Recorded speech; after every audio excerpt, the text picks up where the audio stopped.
Gospe in gospodje, dober dan. Pozdravljam vas v imenu Komisije Vlade Republike Slovenije za reševanje vprašanj prikritih grobišč.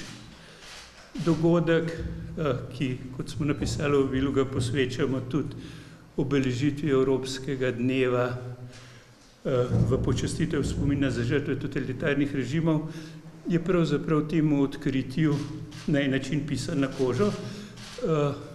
Med nami je tudi gospod Franci Stanovnik, tajnik naše komisije, ki je na Ministrstvu za gospodarski razvoj in tehnologijo po odkritju, o katerem bo zdaj v nadaljevanju več povedal gospod Zdravko Bučar, predsednik Jamarskega kluba Novo mesto. So stekle vse procedure, da je bilo celotno odkritje in celotna ekshumacija žrtev možna.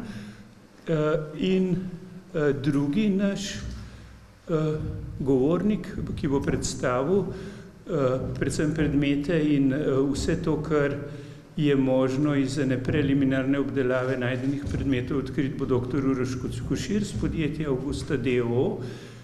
On bo predstavil tudi antropološke rezultate doktorice Petre Leban-Seljak, ki je odsotna. Tako da bomo dobili en vtis, za kakšno odkritje se gre. Jaz bi samo tako na širše rekel, da je Kočevski rog v zadnjih letih dobiva povsem nove dimenzije, se pravi z odkritjem predmetov, ki so prepale žrtev v jami pri Debliških livadah pred Breznom pri Krenu, se nakazuje, da so tam predvsem srbske in črnogorske žrtve.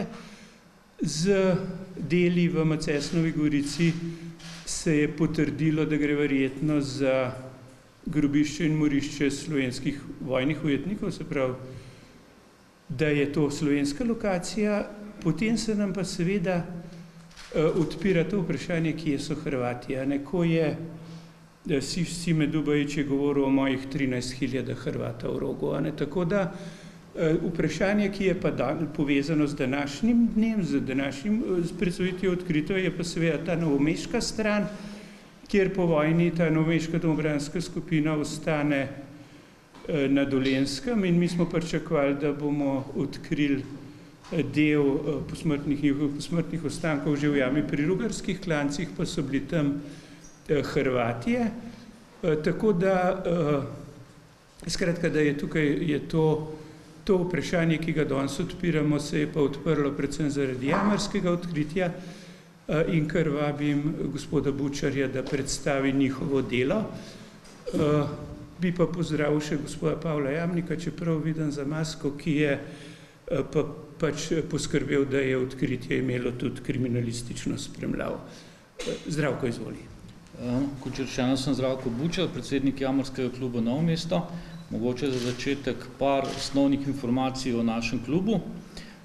Delujemo od leta 1962, naš je trenutno 76 članov, med njimi imamo zelo aktivne inštruktorje, reševalce in vodje komisij pri Jamarski zvezi Slovenije. Tako da smo v našem obstoju, delovanju registrirali več kot 10% vseh znanih jam v Sloveniji, to jih je nekaj več kot 13.000, v našem seznamu jih je tam 1400 pa še nekaj. Ukvarjamo se tudi z publiciranjem, imamo vsakih 5 let izdamo eno knjigico Dolenjski kras, kjer opišemo naše raziskave, predvsem na področju Dolenjske, ki je ena od glavnih območij, ki raziskujemo. Drugo področje je še Kočevska, Bela krajina, Zasavje, prisotni smo tudi v Visokogorju, na Kaninu in pa raziskujemo v Bosni. No, z čiščenjem brezen, jam imamo veliko izkušenj. V zadnjih 20 let čistimo vsako leto vsaj eno brezno. No, tukaj je slika iz ene jame Millerloh pri Kočevju, kjer smo v 3 dnevih odstranili 80 kubikov komunalnih odpadkov. No, če gremo pa o samih teh jamah na Kočevskem rogu, Kočevski rog v bistvu moramo upoštevati, da poleg Kočevskega roga vedno štejemo zraven tudi Kočevsko malo goro. To je en strjen kompleks, sicer vmes je ena dolina, nekako jo omejujemo s cestami ob Kočevju, med Kočevjem in Dvorom, potem ta del ob dolini reke Črmušnice, pa tle nekako ob robju Bele krajine. Naštejemo pa zraven Poljansko goro, čeprav je geološko zelo podobna. Na tem območju, ki sem ga omenil, imamo trenutno registriranih 663 jam, ta številka se stalno spreminja, ker raziskujemo in iščemo nove jame, nove brezna. Poprečna globina je relativno majhna, globokih jam je malo, tam imamo Cink križ 180 metrov, potem je par jam 140 metrov, potem je pa par 40 metrov in to je to, v glavnem ni nekih velikih globin.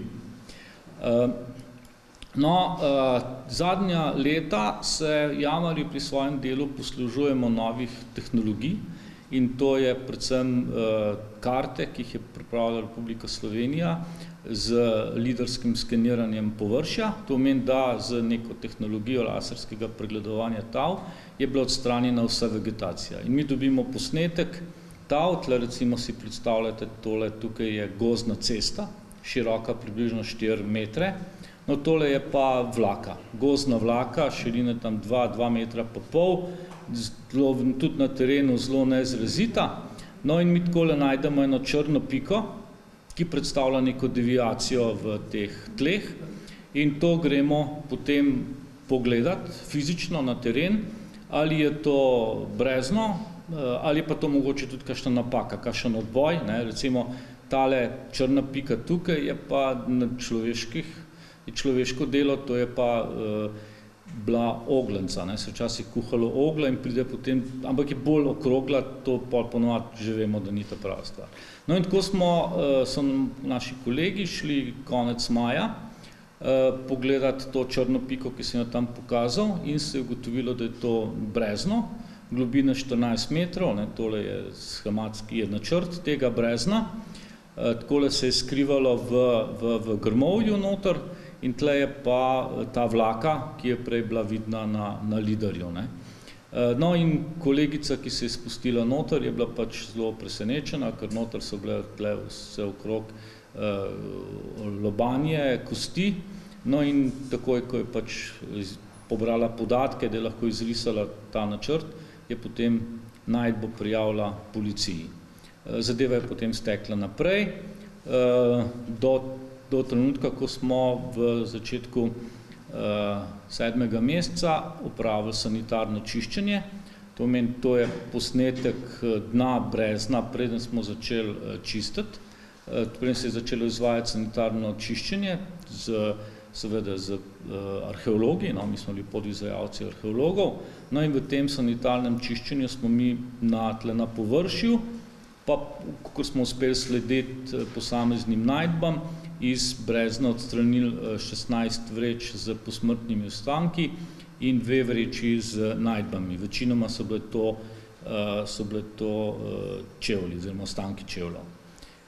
No, takrat smo potem zaključili z tem sanitarnim čiščenjem, ker se je nabralo toliko inertnih odpadkov oziroma ostankov, kamna, lesa, ki ga je bilo potrebno na nek način spraviti iz brezna ven.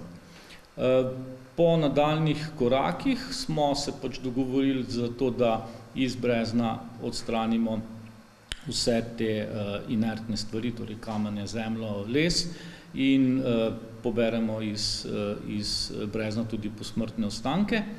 Zato smo pač mogli vlako, ki je bila dokaj ozka pa neugledna, poravnati, da smo lahko prišli za tem velikim kamionom, ki je namenjen v osnovi za postavljanje streh oziroma streši na hiše do brezna in potem smo lahko začeli iz brezna dvigovati bremena. V prvi fazi smo mogli iz brezna odstraniti kamne, torej to so bili kamni taki ali pa še večji, no, če so bili večji, smo jih malo z macolo obdelali, da smo jih lahko sploh dvigali in smo izbirali ali v te vreče, to so ti big bagi, oziroma v 200-litrske sode in potem smo s tem hiapom, s tem kamionskim dvigalom vreče oziroma sode izvlekli na površje kjer smo jih odložili in so jih arheologi še enkrat pregledali, ker na teh kamnih je tudi blato, je tudi zemlja in vmes se pač prilepijo tudi kakšni posmrtni ostanki. No, ko smo zaključili z kamni, teh kamnov je bilo relativno malo glede na pričakovanja. Hmalo po tem plasti kamnov se pojavil takle drobir. To je mešanca drobnih kamnov, ki bi po neki oceni bili lahko pripravljeni tudi za posipavanje cest in zemlje, in med njimi so posmrtni ostanki. No, tle v tej fazi se tle vidi, kako kolegi ta drobir kopljajo, arheolog zbira ven posmrtne ostanke, jih potem predaja in daje v vreče. No, in potem smo v bistvu to, kar se je zbralo v raznih vrečah, potegnili na površje. No, tukaj je en detalj, kako je v bistvu ta hijab, ta bager, ta roka se stegnila skozi v brezno in potem je lepo z manevriranjem potegnil strojnik to vso težo na površje. Seveda, največ je bilo teh kosti pomešanih med drobirjem, tle je ta drobir in kolegi pač drobir strgajo v 200-litrski sod, kolegica pa tle ena kost, pa ta kost zbira v plastično vrečo, ki smo jo potem vse skupaj tudi dvigali na površje. No, pri našem delu smo naleteli tudi na neeksplodirana ubojna sredstva. Teh je bilo kar več, mislim, da 8, 9, 6, ampak še 3 pa ostanke, ker so bili neki deli. Tako da smo potem poklicali 112 in je prišla tudi enota za odstranjevanje neeksplodiranih ubojnih sredstev in to potem pripravila, da smo lahko potegnili na površje in so zunaj uničili. No, zdaj na tem posnetku se vidi, da je bilo v bistvu delo v breznu zelo intenzivno. Ves čas nas je bilo noter 4-5 jamarjev in pa en arheolog, ali pa saj kolegica, ki je študentka arheologije. Tako da pri tem delu je sodelovalo 19 jamarjev in jamark. Iz brezna smo 68krat potegnili z to hidravlično roko. V brezna smo se 68krat spustili, torej jamari smo šli 68krat noter, opravili smo 91 dvigov, na katerih je bilo 137 bremen. Tam ste videli, da sta 2 soda, to je vsake breme posebej. No, ker smo pa vreče manjše z posmrtnimi ostanki in najdbami zbirali v te velike vreče, je bilo v bistvu vsega skupaj 184 enot, ki smo jih potegnili na površje. Od tega je bilo največ kamenja, največ je bilo zemlje, ampak so manjše enote, 42 je bilo kamenja, 80 enot kosti, 12 je bilo najdb in pa 2 enoti, to pomeni posebne škatle z neeksplodiranimi ubojnimi sredstvi. Tako da delo smo v bistvu zaključili v 3 dneh, od srede do petka, ki smo potem stvari tudi pospravili in zdaj je brezno očiščeno, noter je bilo tudi pregledano z detektorjem kovin, pa postrgane zadeve fino, tako da v breznu, vsaj po naši oceni in po ceni kolegov od arheologije, ni več posmrtnih ostankov. Žal kolegica doktorica Petra Leben-Seljak je danes odsotna, tako da bom predstavil tudi njen segment. Brezno 3 pri grobišču, kot smo slišali, se nahaja na območju med Velikim Rogom in Starimi Žagami, v neposredni bližini partizanske bolnišnice Stari Log, kjer je tudi pokopališče tam umrlih partizanov. No, kot že rečeno, 10. julija 2020 smo se s pomočjo jamarske ekipe, tudi arheologi prvič spustili v brezno, kjer smo dokumentirali zatečeno stanje, potekal pa je tudi sanitarni iznos posmrtnih ostankov, ki so bili vidni na površini. Takrat je na terenu potekala tudi preliminarna antropološka analiza. No, avgusta pa je potekalo delo v širši zasedbi, tako strani jamarjev kot tudi arheologov.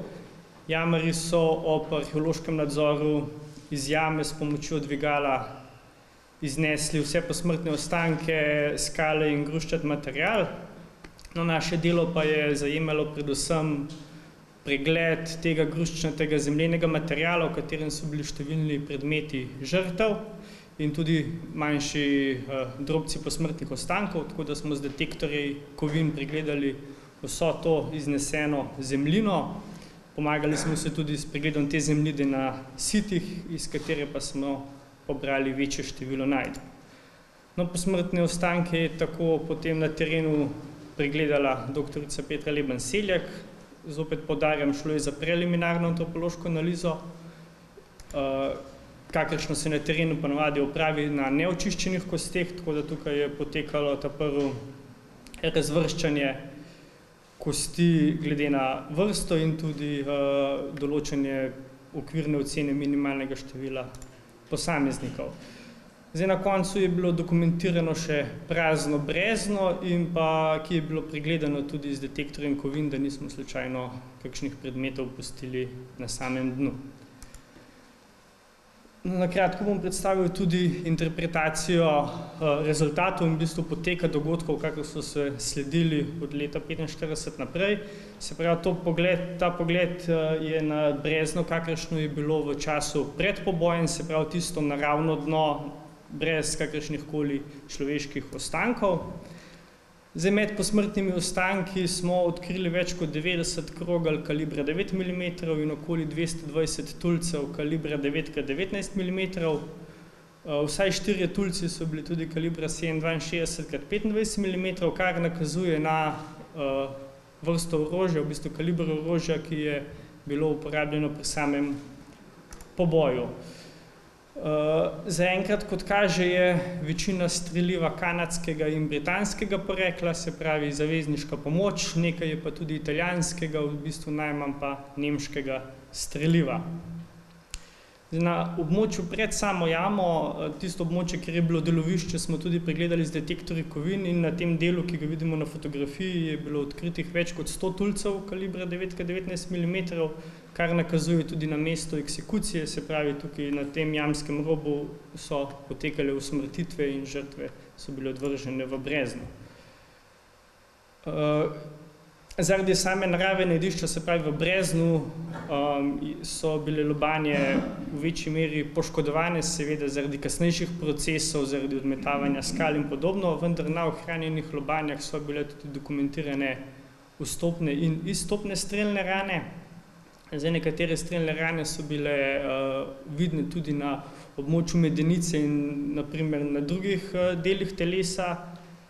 Zdaj, glede na te lokacije strelnih ran, pa tudi na veliko količino odkritih tulcev nabojev, lahko sklepamo, da so bile žrtve v bistvu postreljene z avtomatskim orožjem. No, med posmrtnimi ostanki smo odkrili le 5 značilnih žic za vezanje žrtev, se pravi, večina žrtev ob poboju ni bila zvezanih. V sami jami so bili odkriti tudi številni fragmenti vsaj 6 ročnih bomb, 4 italijanskih različnih tipov in vsaj 2 britanskih ročnih bomb. No, kot že omenjeno, pa so bile odkrite tudi neeksplodirane ročne bombe, v tem primeru 4 italijanske, 1 nemška in 1 stara jugoslovanska ročna bomba. Zdaj, z izjemo stare jugoslovanske ročne bombe so bile vse preostalih 5 je bilo aktiviranih, vendar niso eksplodirale. Med posmrtnimi ostanki smo naleteli, v bistvu že ob samem izkopu je bilo opazna ta velika količina mušjih bub, kar nakazuje, da so bila trupla pobitih dalj časa izpostavljena zraku, tako da so se zaredile muhe in tudi izlegle. No, in to je bilo verjetno tudi razlog, da so bili posmrtni ostanki naknadno, se pravi po nekem časovnem razmaku, tudi zasuta s to plastjo grušča. Tukaj imamo en tak presek čez prek jame, kjer na dnu lahko vidimo ta inerten material brez posmrtnih ostankov, nad katerim je plast posmrtnih ostankov, ki pa je prekrita s približno pol metra debelo plastjo grušča. No, preko vsega tega pa je bila odvržena tudi večja količina kamnov različne velikosti, eni so bili tudi veliki, ne vem, 80x30x30 ali pa celo več. Te skale predvidevamo, da so pa bile pobrane nekje v okolici jame. No, kar je zanimivo, je pa, da ob odkritju jame so bili seveda posmrtni ostanki tudi na površini, se pravi na samih odvrženih skalah, kar pa nakazuje, da so bili nekateri posamezniki tudi odvrženi v jamo že po zasutju in za katere pa predvidevamo, da gre za ujetnike, ki so jamo zasipavali, no na koncu pa so tudi sami končali v njej. Glede na preliminarne antropološke ocene lahko govorimo, da so bili odkriti posmrtni ostanki približno 250 posameznikov. Natančna ocena bo znana po zaključenih analizah, ker vse posmrtne ostanke je potrebno očistiti, potem pa jih antropologinja vse pregleda in določi tisto natančno število.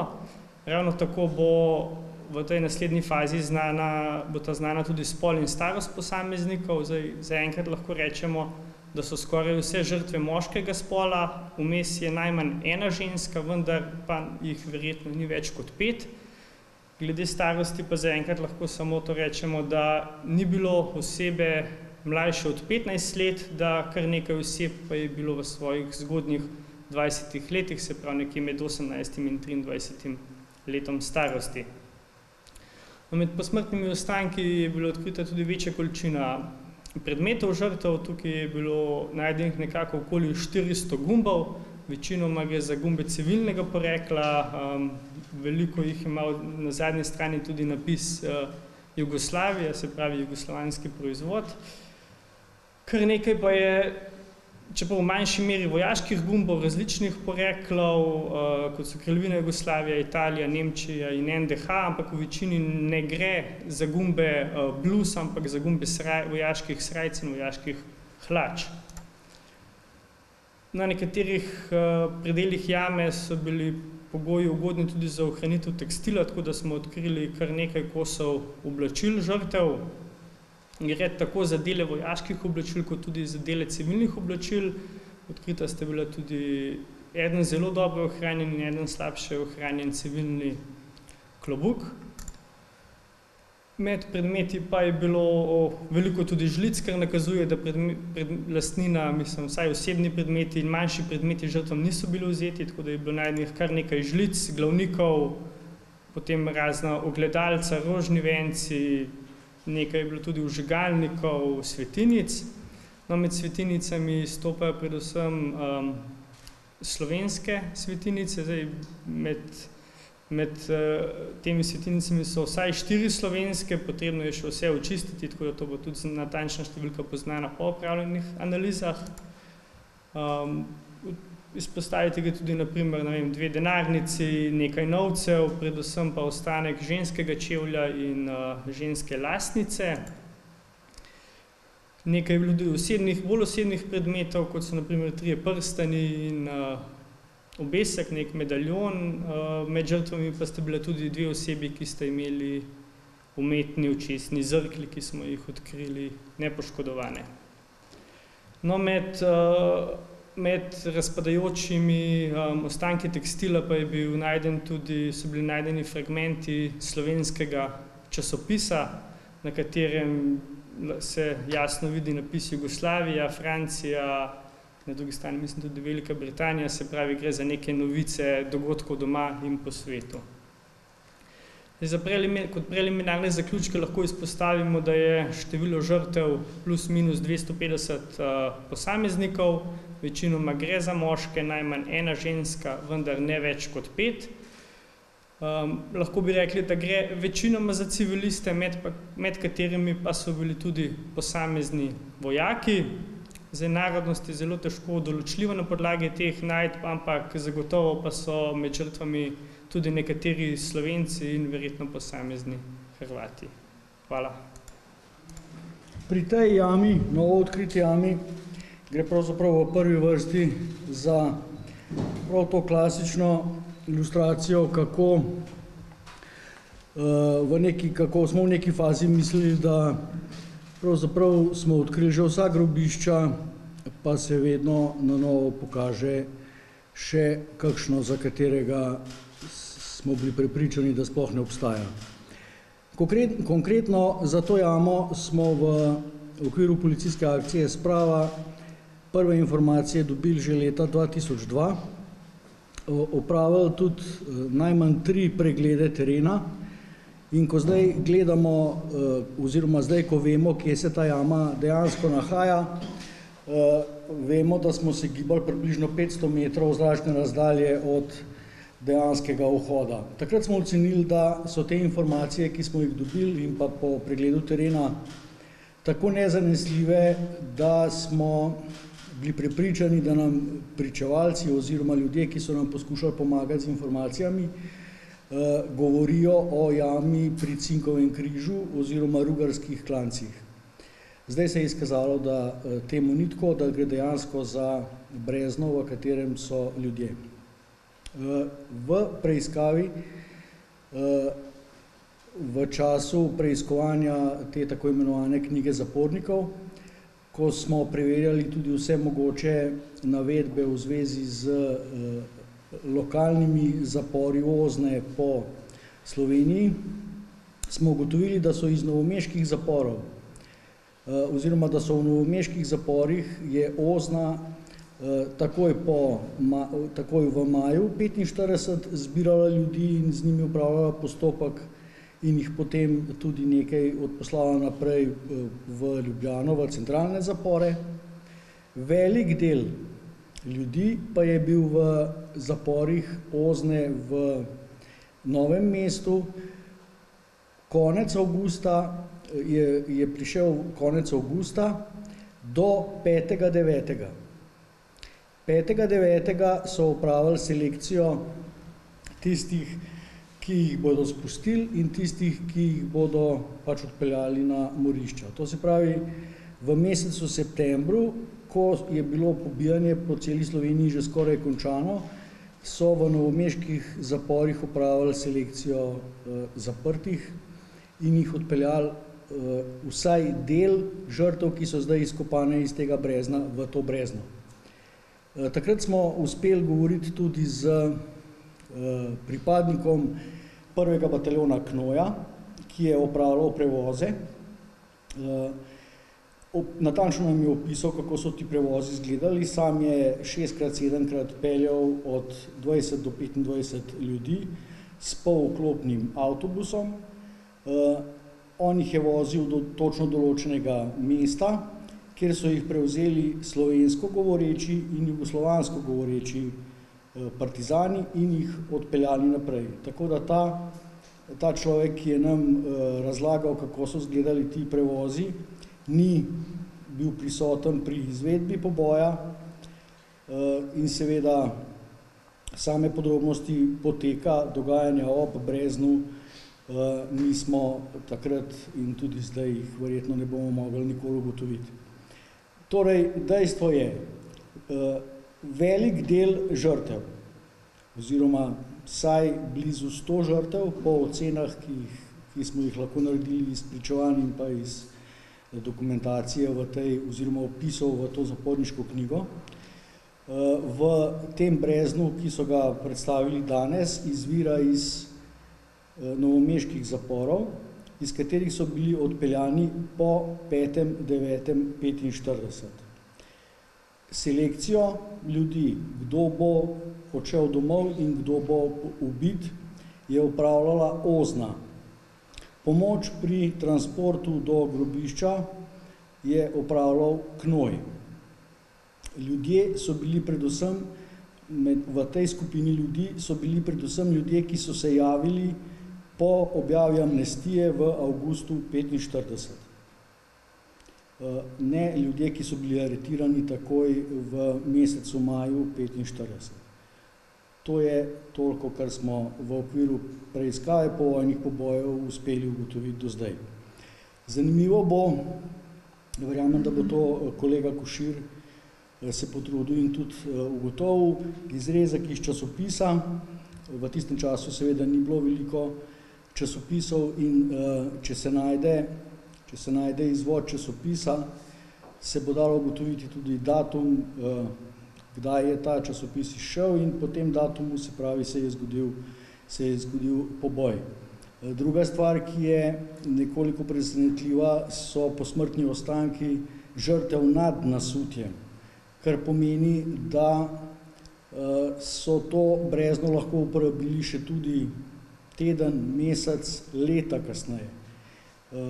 O tem seveda ne vemo nič, edino, kar priča o nekem naknadnem pobijanju v tem breznu, je ta situacija z najdenimi kosti nad nasutjem. Hvala lepa. Takole, zdaj jaz mislim, da dogodek bomo lahko dopolnjevali še to, kar mi je Pavel povedal, se pravi, v Novem mestu so stvari potekale približno tako, ko se je nekaj ljudi javili, so jih takoj spustili in drugi nesrečneži so mislili, da se bo to zgodilo tudi njima. Ne? Potrjuje tudi dr. Gril, ki je bil oče njegov takrat zaprt, tudi govoril približno v istem času odvažanja, ampak jaz bi pa rad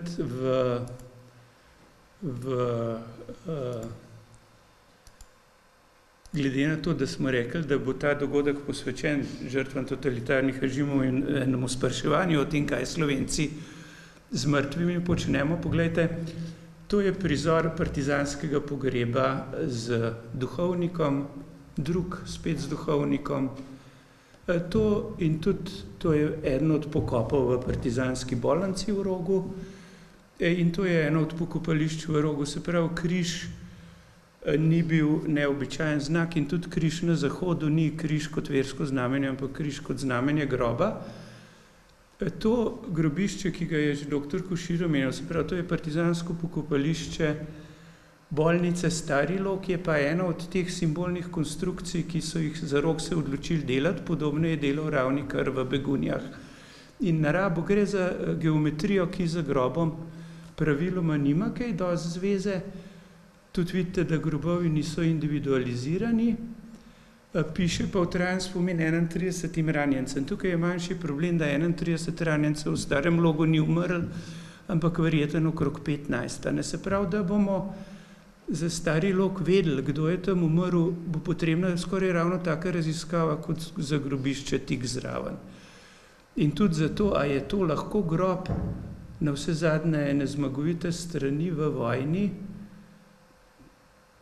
in nič drugačni v Ljubljani. Se veste, da je ena linija gospoda Jankovića, da ne bo domobranskih spomenikov, je prepoved v tem glavnem mestu heroju pokopa umorjenih Romov. Ta hip se razmeroma težko z mestno oblastjo pogovarjamo o domobranskem pokopališču na Orlovem vrhu, za katerega je bila razširjena legenda, da tam ni posmrtnih ostankov. Pa smo s sondiranjem potrdili, da tam so, skratka pokopališče obstaja. Ampak ni največje presenečenje v Ljubljani, so pa pravzaprav partizanski grobovi. To je spominski park in grobišče borcev in talcev in že leta 1988 je Milan Brezovar pregledal uradne sezname in tam je bilo 414 grobov. On je že takrat ugotovil, da je grobov 499, se pravi 85 več, kot so državne evidence. Vito Krajger, skoraj heroj, velik partizanski junak, še danes ni zapisan v uradnem registru Republike Slovenije kot pokopan na tem pokopališču. Ampak se pravi, je že ta glavni partizanski grob v Ljubljani je epistemološki škandal, če tako rečem. Zanimivo je pa, da je bilo to, tam, kjer je to pokopališče, so včasih je bilo pokopališče revežev med vojno in talcev. In mi imamo grob talca Viktorja Grašiča, pod katerem je pokopana po podatkih pokopališča Žale družina Čuk, ki jo umorijo partizani, se pravi starša in 2-letna hčerka. To je klasičen primer mesta Ljubljane, kateri grobovi so in katerih ni. Ampak še hujše pa je, poglejte, tole so partizanski grobovi, družinski partizanski grobovi na Žalah.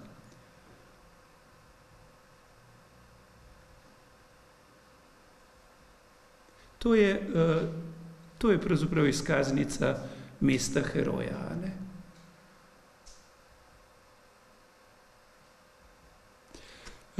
Tisto vprašanje, ki pa upam, da ga bomo z gospodom Strnovnikom, z ministrstvom in vlado letos rešili, je odprtje razpisa za Macesnovo Gorico. Kot sem rekel, je to skoraj po vseh uhodnih podatkih največje morišče in grobišče slovenskih vojnih ujetnikov po drugi svetovni vojni. Upajmo, da bomo ta razpis izvedli in tudi izkop opravili. Potem se bodo pa začele spet tudi razprave z mestom herojem. Jaz bi rekel, da v Ljubljani razen mesta heroja in župana Jankoviča imamo tudi mesto Maribor, kjer je na primer kenotaf za 3000 tujih žrtev iz 27 držav, ki so izgubili življenje v drugi svetovni vojni v Sloveniji, kjer je bilo možno pokopati žrtve iz Hude jame in kjer se pogrebno podjetje obnaša kot spodobna evropska ustanovane. To mislim, da je eno ponazorilo stanja v Sloveniji, o katerem se ob dnevu totalitarnih režimov splača pogovarjati. Tako, mi smo, s tem, da so naše vsebine, smo s tem predstavili. Če ima kdorkoli od vas za nastopajoče ali koga drugega kakršnokoli vprašanje, pa vas prosim, da kar poveste.